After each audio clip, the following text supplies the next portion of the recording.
Hey, this is Brother, Sister, Whatever. I'm Lisa.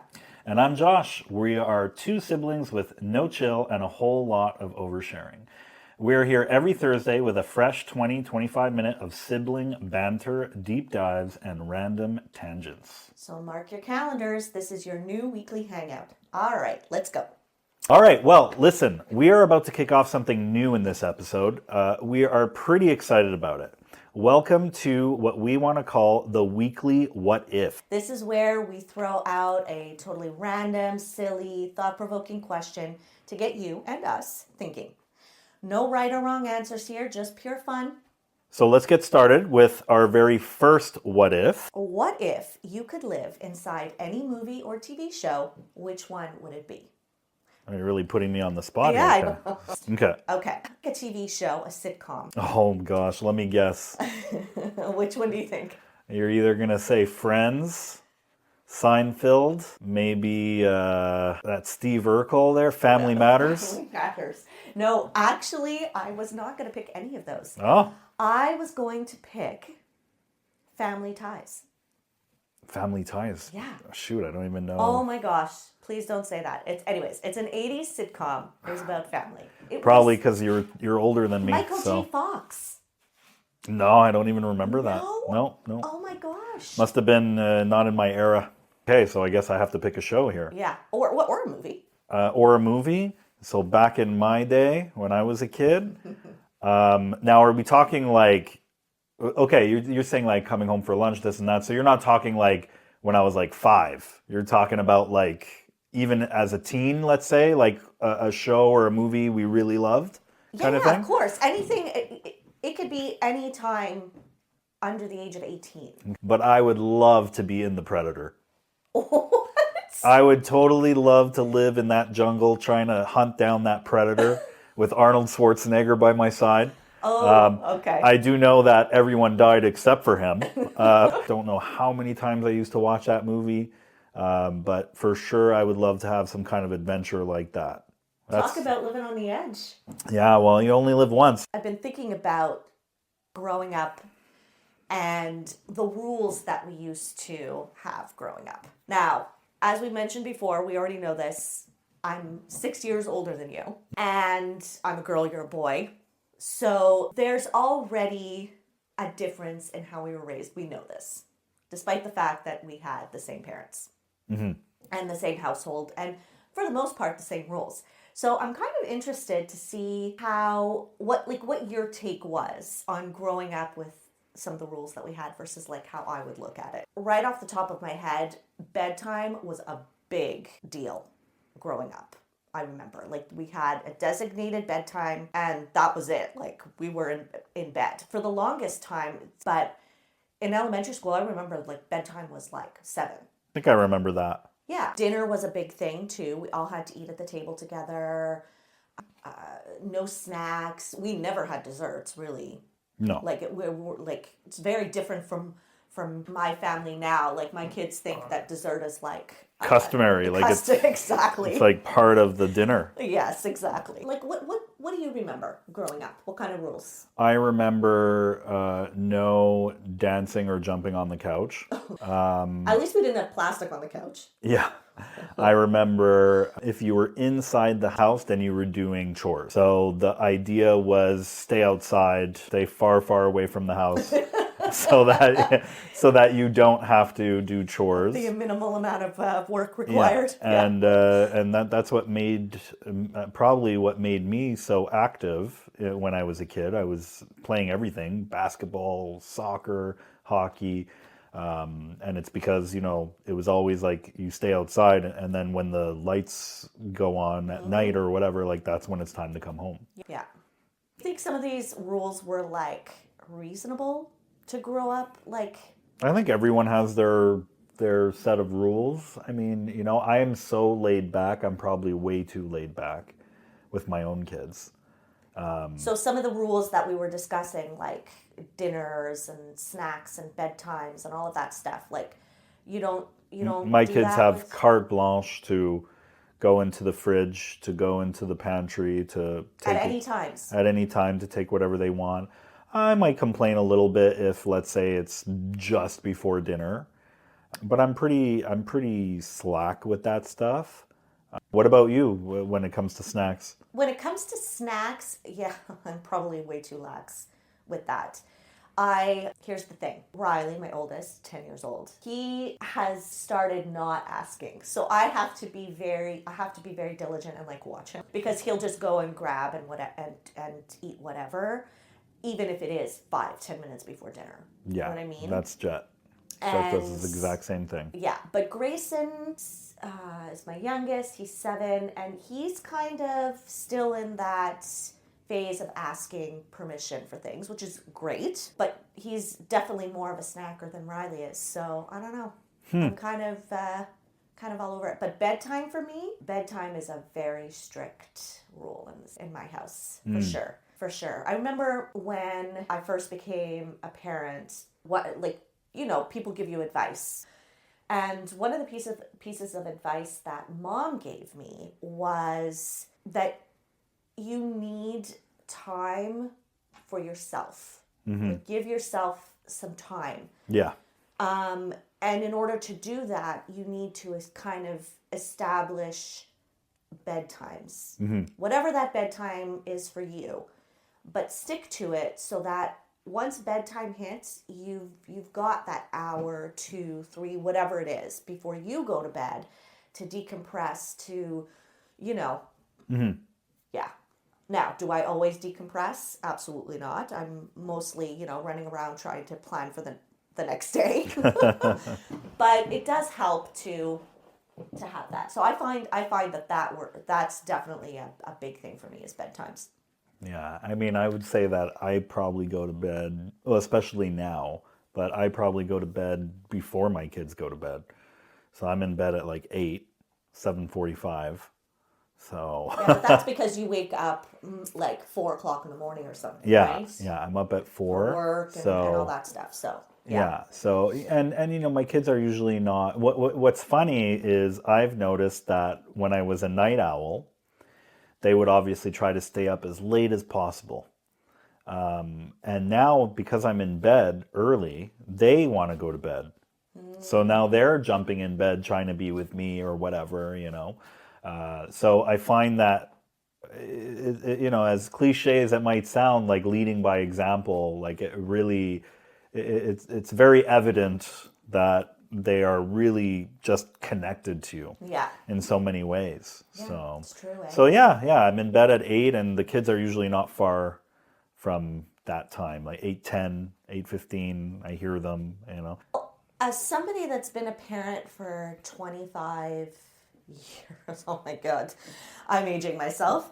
But I really do think that rules are there for when you need and want them. And they can change over time in many different ways with many people.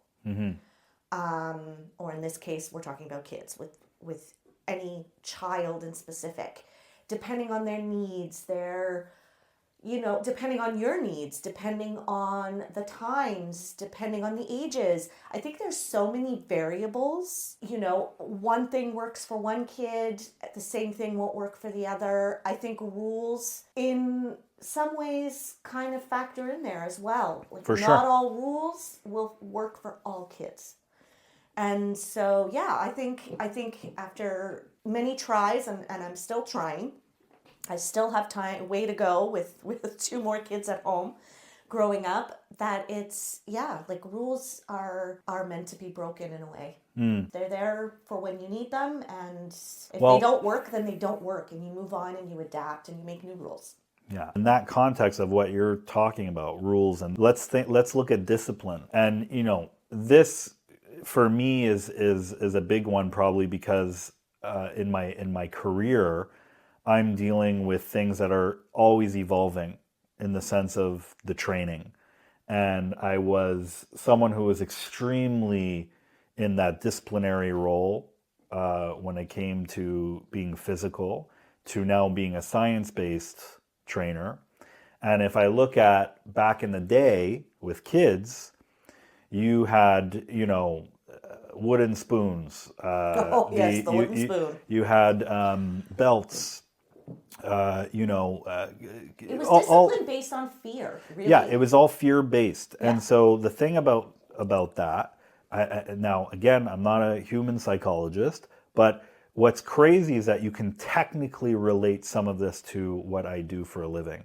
And dog And training. so in dog training, because when we look at fear-based scenarios, what ends up happening is that the dog starts to lash out in a fearful way, but to people that it looks like dominance, it looks like aggression. And it is to me at least, it sums up to the same thing as what a bully would look like.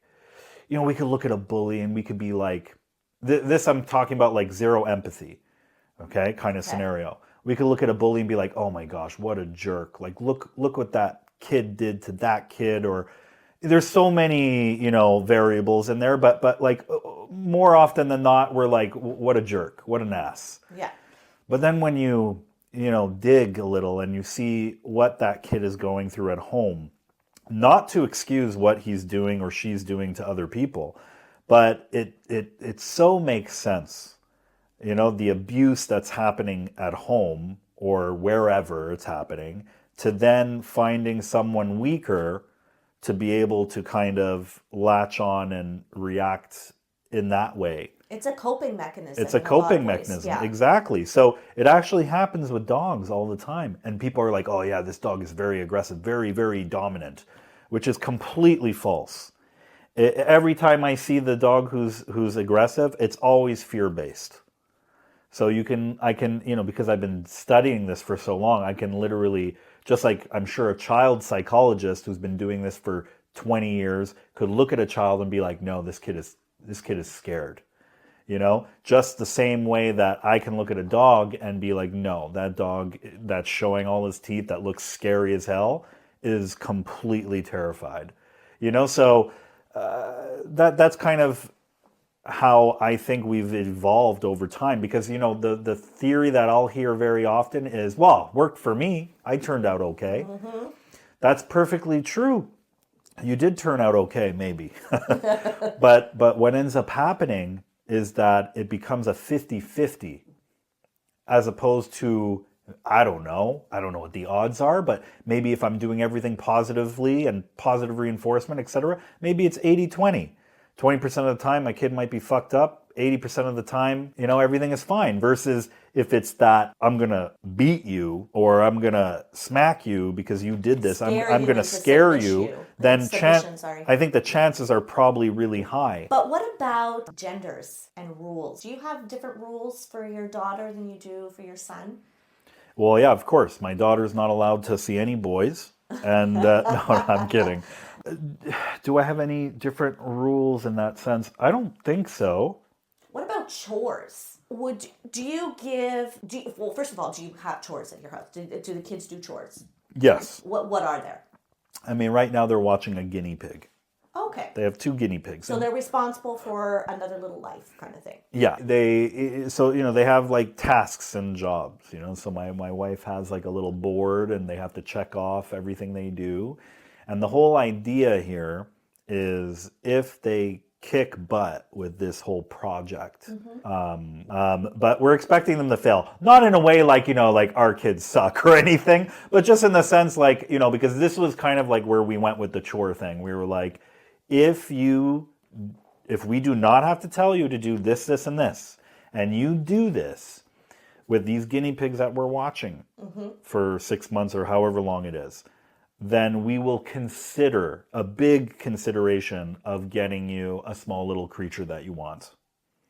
Okay. And so that's kind of where we're going. So I guess it's maybe not the same thing as chores, because like these are like, you may get something at the end of the day, like it's different, or maybe. Well, no, I think Yeah. it depends, right? Some parents enforce chores and that's it. Mm-hmm. Some have chores for an allowance at the end of the week, or you do your chores and you get TV time or iPad time or whatever. Like there's many different scenarios. I don't think it has to be tied with an end result. I also don't think it doesn't have to be tied with an end goal or an end whatever surprise or gift or whatever. Here's what I think is very different from how we grew up versus how we raise our children now, or how I raise my kids now. is there was very little room to fuck up when we were kids. You follow the rules, and if you don't follow the rules, well, then you are in your room, or you go to bed early, or you get something taken away from you, or you lose a privilege, or whatever, right? Yeah. Like there was, the way of parenting was very stringent, very, in my opinion. Yeah, yeah. It was very kind of like, this is how it is. And I want to do different with my kids. I want them to feel like they have a voice, that they can, come to me with anything, that we can talk about things, that they have a say. And I'll be the first to say that the kids having a say is not always a great thing. Yeah. Sometimes you just need to follow the rules. Because even I, as an adult, have rules to follow. It's not like I can go to work whenever I want. I have to be there for a certain time. When I'm there, I have to work a certain way, right? Like there's rules in life. Yeah. That are not always negotiable. And so, yeah, I'm just going through this fine line of trying to figure out, again, like I said earlier, as years go by and as, for every kid and for every situation, you're kind of adapting almost, right? And how you're teaching them. And yeah, so I'm just trying to figure it all out. But it's very interesting to me. I find the whole thing interesting, quite frankly. What about you? Well, I mean, I'd say that the kids have it pretty easy at home. There's no question about that. Why? I mean, I don't know why. I mean, I would say that us growing up, I could maybe perhaps remember some kids having it way worse, like friends, who had it like way worse in the sense of like, rules and this and that. Absolutely. So I don't know why I'm the way I am in the sense of, it's pretty fair game kind of thing. But I guess I would say probably it's not really on the same topic exactly, but I'd say probably my biggest kind of issue or thing that I know I need to work on is that I'm always rushing. So I feel like now I'm in a point of my life where I have a little bit more time. So I try to do things a little bit slower. It still doesn't happen because it's like part of my DNA. Yeah, it's ingrained in you at Yeah, this point. it's ingrained, So, but like one of the biggest things is like, because my son, he has quite a bit of disabilities. And so when, he has trouble getting the zipper on or, for his coat or his boots, very, very challenging for him to put his boots on, I will just, there, it's in. Do it for him kind of thing. Yeah, I'll do it for him instead of letting him try. And I remember an OT saying like, you gotta let him, I find that I find OT? it. OT, like occupational therapist. Okay. No offense, people out there, okay? But I'm going to say it, okay? I feel like these professions, don't get me wrong, anyone can do them. You study for them, you can do this, okay? I get that. But I feel like until you're a parent, okay, you can't say certain things. Like you can't say, you just need to calm down and go slower. Let him do it or let her do it. Like we're in this fantasy land. We have 5 minutes to catch the bus and it's got to happen now. And I just find that they live in this la la land and they're like, yeah, okay, Josh, I get it. Let's do it 5 minutes earlier or do it 10 minutes earlier. But you know what? That's not always easy. So yeah, we try to do it. And I know I sound like I'm just making excuses. But I feel like when I dealt with an OT who had kids, I found the training so different, and they figured out ways for me to kind of manage like my workload and how to do this and do that. Like for example, you know what, Josh? You're in a rush? Do it. Get his stuff on. But you know what you could do? After dinner, maybe half an hour before bed, sit on your steps. And get him to put on I said, oh my gosh. I go, this is genius. Yes, I agree. I understand. I totally understand what you're saying. Well, I think we discussed quite a bit of stuff, Josh. And remember that we're here every Thursday. So subscribe and never miss an episode. And don't be a stranger. Follow us on Instagram, brother.sister.whatever. Slide into our DMs, share your stories, or just even say hi. We can't wait to hear from you. Until next time. Take care, guys. Bye. Bye.